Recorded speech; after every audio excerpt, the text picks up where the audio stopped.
Guys, I'm so sore in my quadriceps.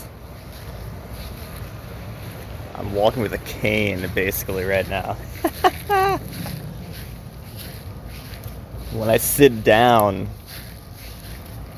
I gotta brace myself with both hands.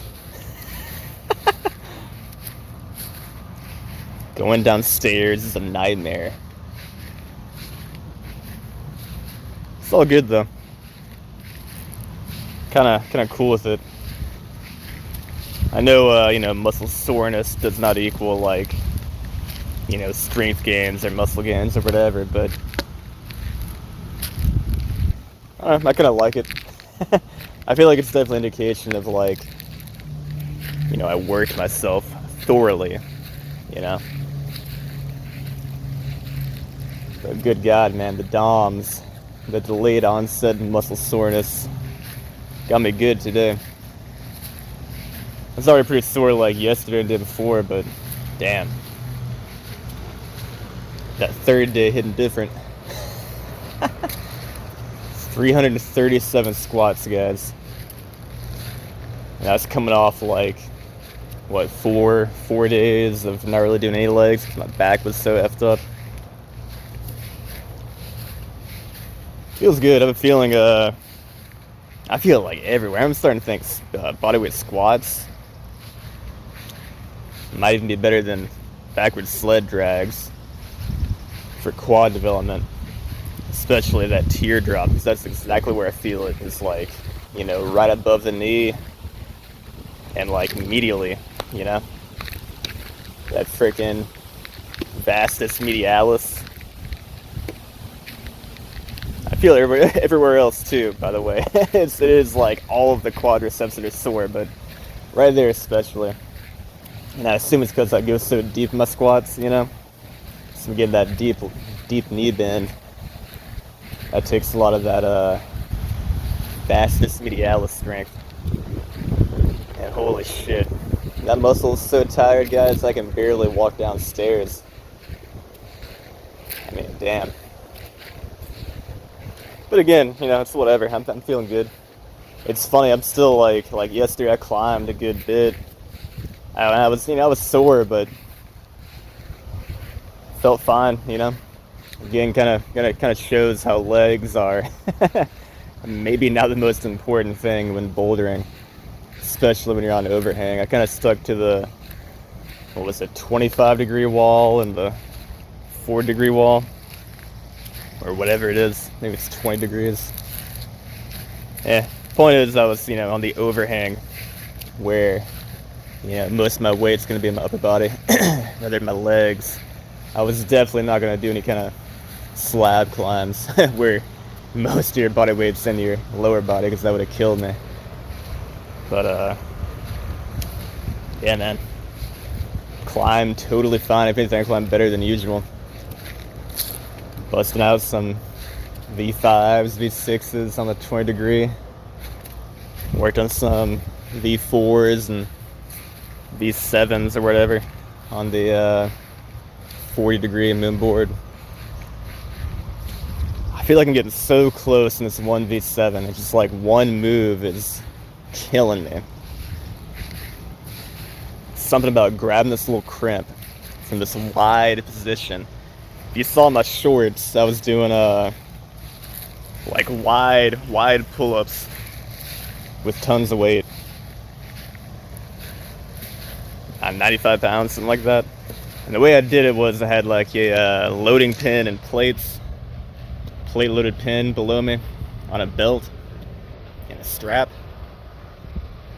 And I hugged the plate with my feet, right? To kind of like engage my lower body and maintain like a nice, upright body line position. So I wanted to feel similar to how I feel on the moon board, right? Like, I don't want to get like that banana back, which is good if you're like, a bodybuilder, if you want to like train your lats in a full range of motion. It's good to get like an arch in your back, because your scapula is going to move a lot easier that way, and your range of motion is going to be bigger in terms of how far you can get your elbows down, you know what I mean?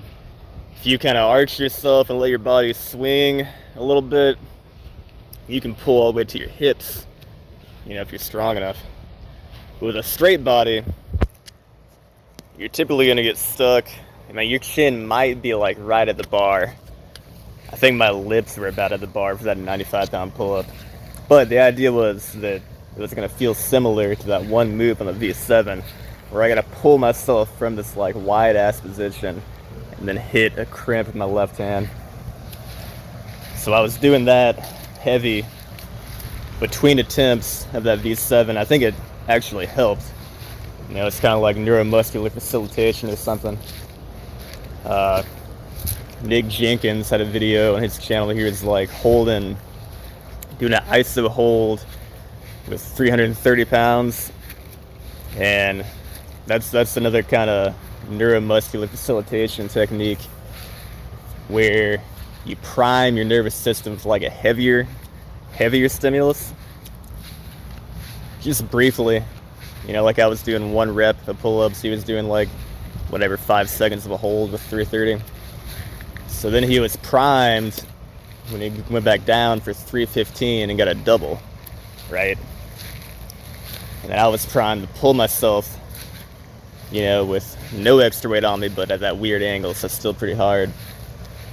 After I did that pull-up at 95 pounds. I'm gonna keep doing stuff like that. That's probably how I'm gonna implement weighted pull-ups to my training.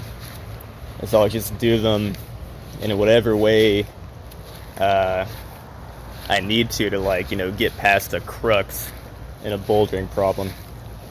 Like if it's the undercling, I'll do some chin-ups or something. If it's like somewhere I gotta match my hands together, then I'll do hands together pull-ups or something like that, you know what I mean? And I'll make it kind of be an assistance exercise, whatever climb I'm struggling with. I think that'd be pretty smart.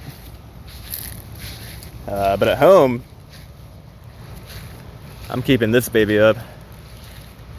I don't know if I'll use it today because I'm pretty sore, but I'm thinking tomorrow, definitely going to be using this again. I'm loving it so far. Feels super, climbing specific. You gotta pull hard with one arm, latch onto something, but I'm still kind of incorporating my whole body into the movement. I'm kind of kipping with my hips to make it happen. But I'm also going to use that ladder to help me get my one-arm chin-up back. When I was a teenager, I could do a one-arm chin-up naturally because I was so thin, and I think my back was strong from swimming. But I hadn't done it since then, since I was 16 years old or something. I probably weigh 50 pounds more than I did back then. I was a tiny dude back then. So definitely lost that kind of relative body strength. But with the ladder, the idea is I'm doing partial ranges of motion, or I'm doing assisted ranges of motion, with the kipping from my hips. And in my opinion, that's going to be way better. I know a lot of people are like, oh, you got to work on the eccentric motion or the negative, right? Pull up with 2 hands, let go with 1, come down as slow as you can. But guys, if you already have the strength to slow down a one-arm pull-up, let's say you're doing 5 seconds of a negative, that's already really freaking strong. You should pretty much be a week or 2 away from doing a positive one-arm pull-up if you can control a negative that much. I can barely control a negative for 3 seconds with my right arm, and hardly at all with my left arm. I feel like I'm just falling with my left arm. I can control it for maybe a little over a second, which is kind of useless and dangerous, you know what I mean? Because you're ripping all kinds of shit up when you're doing that. So working on the positive, the concentric motion for the one-arm pull-up, for me, is going to make a lot more sense, okay? And right now I'm kipping, and I'm doing these partial ranges of motion, right? Not the full thing. But that's only step 1. I'm also working on doing it a little slower, using less of my lower body to help me. And then trying to hold for a second if I can at the top, so I'm getting like that isometric strength as well, okay, which I think carries over a lot better to gain that positive strength than the negative would, you know.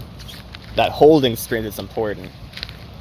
If you can hold yourself, let's say every 15 degrees of a one arm pull-up, if you can hold that for 1 or 2 seconds, you're maybe like 3 weeks away from a positive.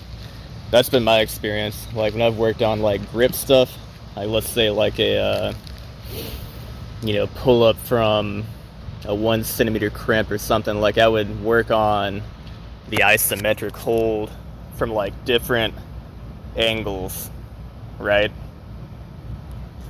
And sometimes I'll keep my feet on the ground even and just do like an overcoming isometric.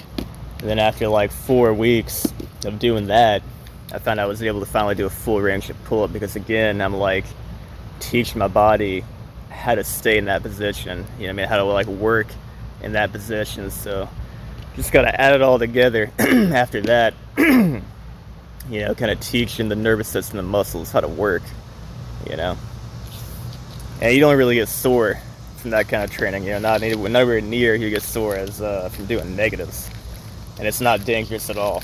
So that's my way of thinking for the one arm pull up. It's gonna take me a while. Right arm might have it pretty soon, maybe in like 2 months or something, but left arm's gonna take a freaking long time. I mean, maybe even up to like 7-8 months, because that shit's weak as hell. Anyway, y'all, that's pretty much it. Get back to work now. Y'all have a good one. Peace.